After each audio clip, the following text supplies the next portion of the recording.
When I first met Fritz, I was 10 years old, but didn't know who Fritz was. My father had a service station next to the ale house bar.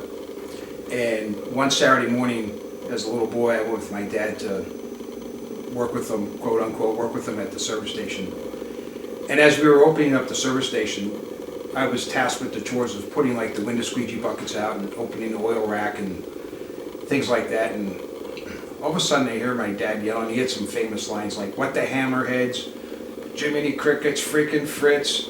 And I said, "Dad, what's the matter?" And he said, "Friggin' Fritz tore all the flags down from the gas station and he's over there in the park sleeping with them." And I had no idea who Fritz was, but as a little boy I remember that story, and life went on. And then fast forward around 2008, I had sold the company and took a job with a large transportation company. And one day I was working a little bit late, and this guy Fritz comes back from a trip, and he says, "What are you still doing here?"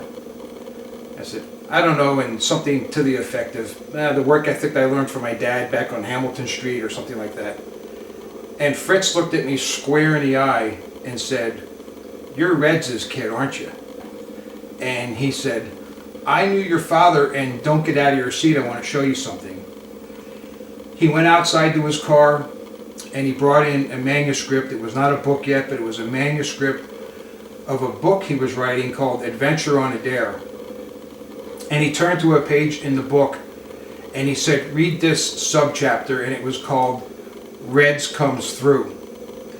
And the subchapter in the book was the story about him tearing the flags down and using them for blankets in the park to stay warm.